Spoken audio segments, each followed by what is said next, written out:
Bismillahirrahmanirrahim. With the name of Allah, who is very kind and merciful. Welcome to the my Topper Student channel. In this channel, you will find the solution of each question for the Part 1 Mathematics, FSC Part 1 Mathematics.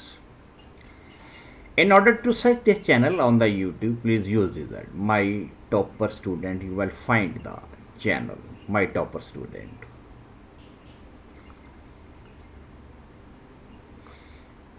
Today we shall discuss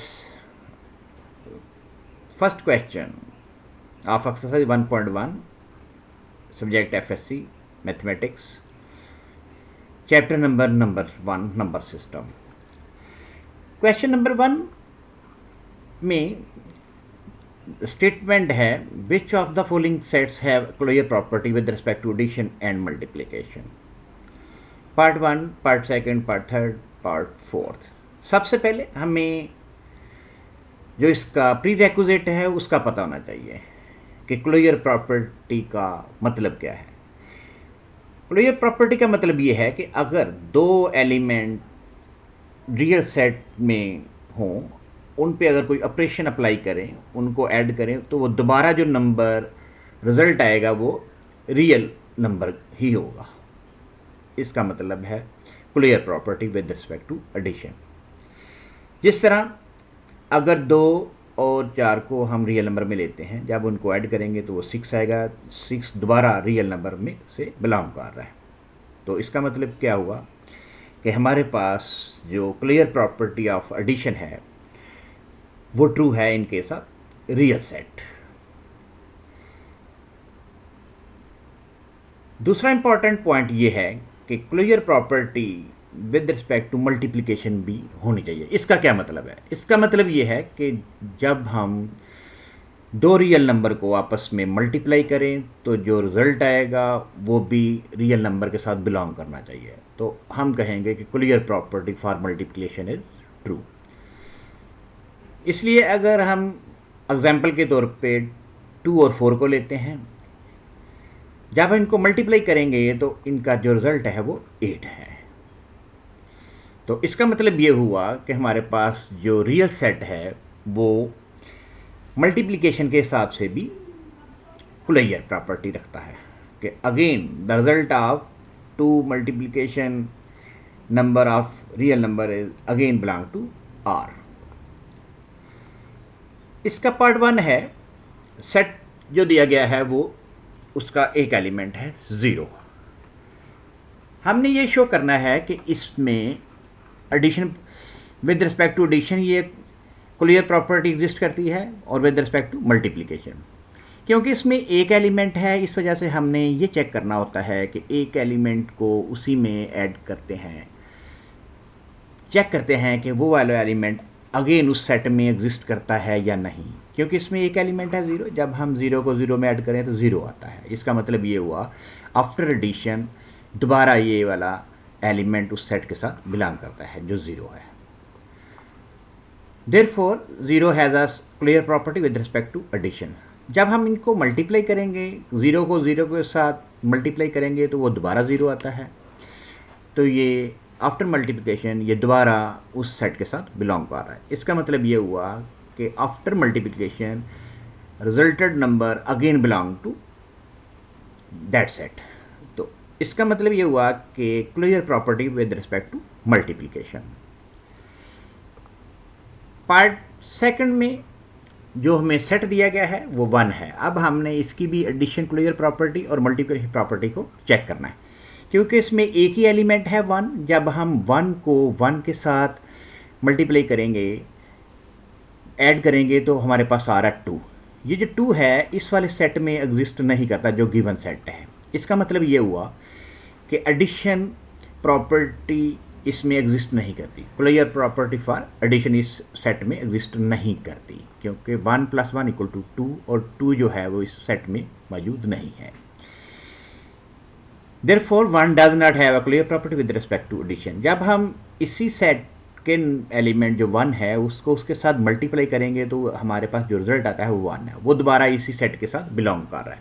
इसका मतलब ये हुआ कि multiplication property exist करती है, closure property for multiplication exist for the set. Part third में देखते हैं कि हमने इसको किस तरह सॉल्व करना है। अब पार्ट थर्ड में हमारे पास जो सेट दिया गया है उसमें दो एलिमेंट हैं, 0 है और -1 है। हमने इसके हिसाब से एडिशन प्रॉपर्टी भी चेक करनी है और मल्टीप्लिकेशन प्रॉपर्टी भी सेट करनी है। इसके चेक करने का मेथड ये होता है कि इसके हर एलिमेंट को दूसरे के साथ ऑपरेशन करते हैं। ऑपरेशन इस वक्त जो हमारे पास अवेलेबल है वो एडिशन और मल्टीप्लिकेशन है। तो हमने 0 को 0 में ऐड करके देखना है, बाद में 0 को -1 के साथ ऐड करके देखना है, बाद में -1 को -1 में ऐड करके देखना है। ये ऑपरेशन होंगे फॉर एडिशन। सो जब हम 0 को -1 में ऐड करेंगे तो हमारे पास जो आंसर आता है वो -1 है। ये दोबारा इसी सेट में एग्जिस्ट करता है। इसका मतलब ये हुआ कि अभी तक इसकी clear property with respect to addition जो है ना वो वैलिड है। उसके बाद हमारे पास 0 आ गया। 0 को जब 0 में ऐड करेंगे तो हमारे पास 0 आता है, और ये देखें दोबारा 0 जो है ना इस सेट के साथ बिलोंग कर रहा है। लास्ट प्रॉपर्टी हमारे पास एक ऑप्शन रहेगी इसको चेक करने की, -1। -1 को जब हम -1 में ऐड करेंगे तो हमारे पास जो आंसर आता है, क्योंकि हमारे पास जो ऑपरेशन दिया गया है वो एडिशन है, -1 को -1 में ऐड करेंगे तो ये हमारे पास -2 आ रहा है, जो कि इस सेट में एग्जिस्ट नहीं करता, ये वाला जो गिवन सेट है। इसका मतलब ये हुआ कि इसकी जो एडिशन क्लियर प्रॉपर्टी है वो एग्जिस्ट नहीं करती इस सेट के लिए। अब हम मल्टीप्लिकेशन की तरफ आते हैं। मल्टीप्लिकेशन में भी सेम वही सिनेरियो है। हमने मल्टीप्लिकेशन में क्या करना है कि 0 को 0 के साथ मल्टीप्लाई करके देखना है, -1 को -1 के साथ मल्टीप्लाई करके देखना है, और फिर हमने 0 को -1 के साथ मल्टीप्लाई करके देखना है। ये हमारे पास डिफरेंट 3 ऑप्शन है जो हमने चेक करने हैं।